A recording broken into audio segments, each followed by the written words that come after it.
We distinguish between rhinosinusitis and pharyngitis. We listed likely causative pathogens for rhinosinusitis and pharyngitis. Now, given a patient with acute bacterial rhinosinusitis, recommend an appropriate therapeutic regimen.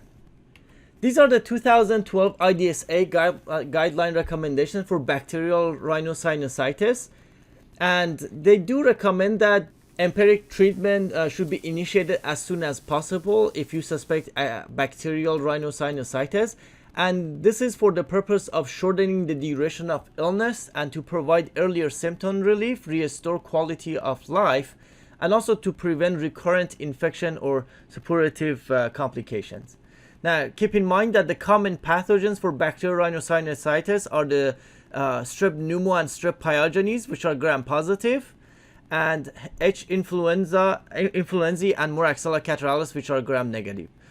Gram-positives stain blue on gram stain, so they are positively blue for you, and gram-negative organisms stain pink on the gram stain. So that's the primary difference between those two. So the preferred drug of choice for acute bacterial rhinosinusitis is amoxicillin clavulanate, and that's recommended over amoxicillin because H-flu and Moraxella catarrhalis are likely to produce beta-lactamases, which will break down amoxicillin. Clavulanic acid will actually block those beta-lactamases. So amoxicillin clavulanate is first choice. Now, if someone has risk factor for drug-resistant strep pneumo, you can also use a higher dose of this to overcome the resistance in strep pneumo. So 2 grams twice a day of amoxicillin clavulanic acid. Now, alternatively, if for some reason someone could not tolerate amoxicillin clavulanate, we can consider doxycycline.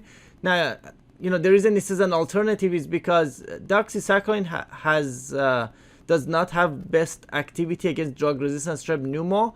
However, this is considered alternative because it does have good activity against H-flu and Moraxella catarrhalis. So, but if someone can tolerate amoxicillin clavulanic acid, they should receive that first.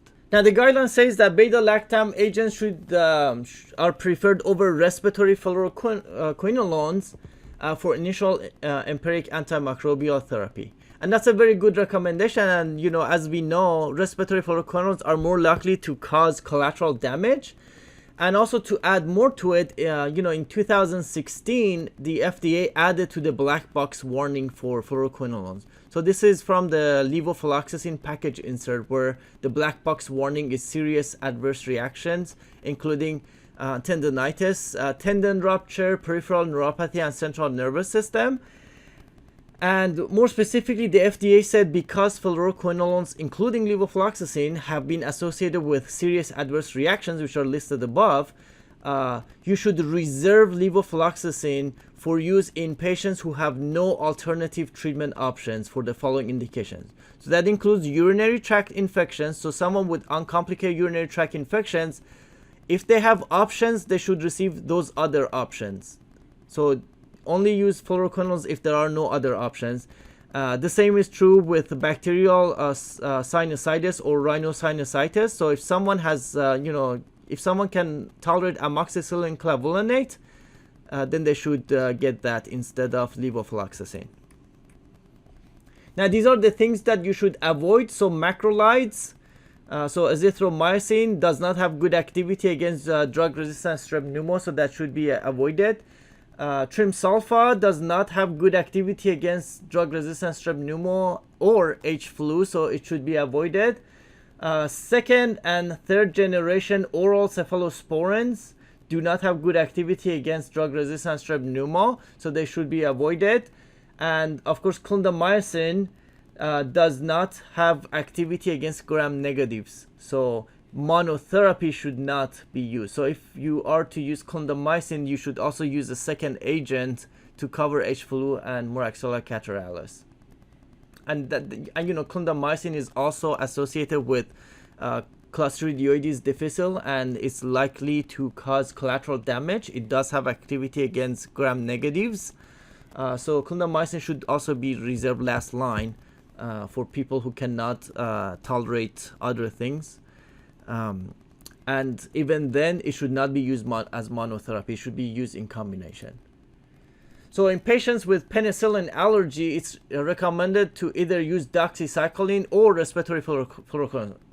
So this is where using a respiratory fluoroquinolone is okay, because now the patient has allergy to penicillin, so they can no longer take augmentin. So now it's okay to use fluoroquinolones because the patient is running out of option. And doxycycline, you know, so you might choose fluoroquinolone over doxycycline because doxycycline doesn't work well against drug-resistant strep pneumo. But if the patient doesn't have risk factor for drug-resistant strep pneumo, then they can totally use doxycycline because it will have good activity. Now, there are also some recommendations for adjunctive therapy. So intranasal saline irrigation and intranasal corticosteroids can be helpful in conjunction with antibiotics.